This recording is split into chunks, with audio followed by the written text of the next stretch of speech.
Hi hello అందరికీ welcome back to ఇంటి విందు. ఈరోజు మీకోసం సింపుల్గా క్విక్గా ఎలా రెడీ చేయాలో మటన్ కీమా రెసిపీ షేర్ చేసుకోబోతున్నాను. మీరు కూడా ఇంట్లోనే చాలా సింపుల్గా చేసుకోవచ్చు. చపాతీలో ఇంకా అద్దిరిపోతుంది టేస్ట్. ఇంకెందుకు ఆలస్యం, ఎలా చేయాలో చూసి మీరు కూడా మీ ఇంట్లో పక్కా ట్రై చేయండి. ఇక్కడ నేను 400 గ్రాముల వరకు కీమాను తీసుకున్నాను.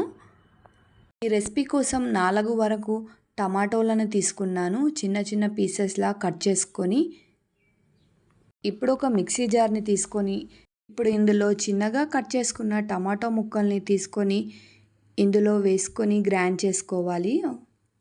పేస్ట్ అనేది మెత్తగా ఉండేలాగా చూసుకోవాలి, బరకగా ఉండకూడదు. ఈ విధంగా ఉంటే సరిపోతుంది. నేను ఇక్కడ కుక్కర్ని యూజ్ చేస్తున్నాను, మీరు ప్యాన్లో కూడా చేసుకోవచ్చు. ఇప్పుడు కుక్కర్లో 3 టేబుల్ స్పూన్ వరకు ఆయిల్ని వేసుకోవాలి.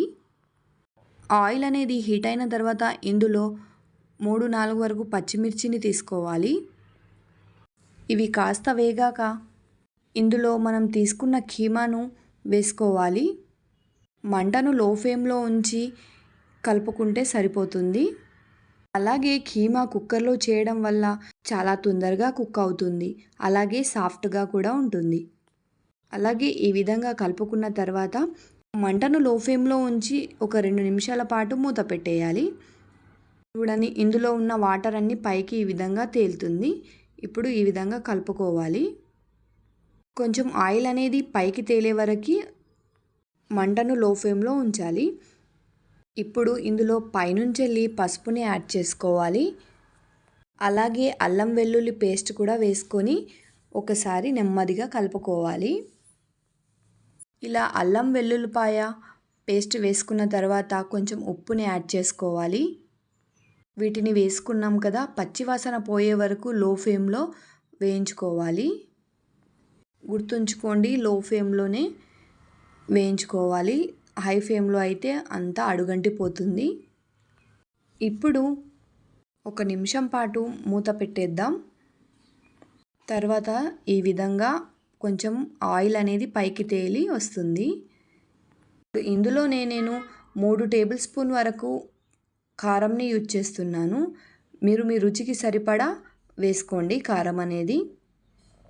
ఇప్పుడు కారం అనేది ఇలా వేసిన తర్వాత నెమ్మదిగా కలుపుకోవాలి. కాస్త పచ్చివాసన పోయే వరకు వేయించుకోవాలి. తర్వాత ఇందులో 1 కప్పు వరకు వాటర్ని యాడ్ చేసుకోవాలి. ఇలా వాటర్ని యాడ్ చేసిన తర్వాత ఒకసారి కలుపుకోవాలి. ఇలా కలుపుకున్న తర్వాత 1 నిమిషం పాటు మూత పెట్టేసేయాలి. తర్వాత ఇందులో మనం ముందుగా గ్రైండ్ చేసుకున్న టమాటో పేస్ట్ని ఇందులో యాడ్ చేసుకోవాలి. ఈ విధంగా యాడ్ చేసుకొని ఒకసారి కలుపుకుంటే సరిపోతుంది. ఇప్పుడు మూత పెట్టేసి కీమాను 3 లేదా 5 విజిల్స్ వచ్చే వరకు ఉడికించుకోవాలి. కుక్కర్లో చేస్తే కీమా అనేది తొందరగా ఉడుకుతుంది. చూసారు కదా, ఈ విధంగా మెత్తగా ఉడికిపోతుంది కీమా అనేది. ఇప్పుడు దీనికోసం పైనుంచెల్లి ధనియాల పొడిని వేసుకోవాలి.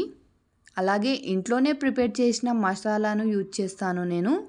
ఈ విధంగా వేసుకున్న తర్వాత లో ఫ్లేమ్లో ఉంచి ఈ మసాలాలు అన్నీ ఈ విధంగా కలుపుకోవాలి.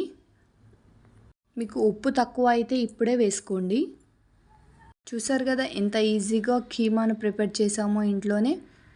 ఇప్పుడు కొంచెం ఆయిల్ పైకి వచ్చే వరకు లో ఫ్లేమ్లో ఉంచిన తర్వాత పైనుంచి కొత్తిమీర వేసుకోవాలి. ఈ విధంగా వేసుకున్న తర్వాత ఒకసారి అంతా కలిపేసుకోవాలి. చూశారు కదా ఎంత ఈజీగా కీమా ప్రిపేర్ చేసామో. ఒకసారి మీ ఇంట్లో కూడా ట్రై చేయండి. అలాగే ఈ వీడియో నచ్చితే మీ ఫ్రెండ్స్కి అండ్ ఫ్యామిలీ మెంబర్స్కి షేర్ చేయండి తప్పకుండా. మరిన్ని వీడియోస్ కోసం మన ఛానల్ని సబ్స్క్రైబ్ చేయడం మాత్రం మర్చిపోకండి. అలాగే ఈ కీమా కర్రీ చపాతీలో చాలా రుచిగా ఉంటుంది. అలాగే మరిన్ని ఇంట్రెస్టింగ్ వీడియోస్ మన ఛానల్లో ఉన్నాయి, తప్పకుండా సబ్స్క్రైబ్ చేయండి. ఈ వీడియో చూస్తున్న వాళ్ళందరికీ థ్యాంక్ యూ సో మచ్.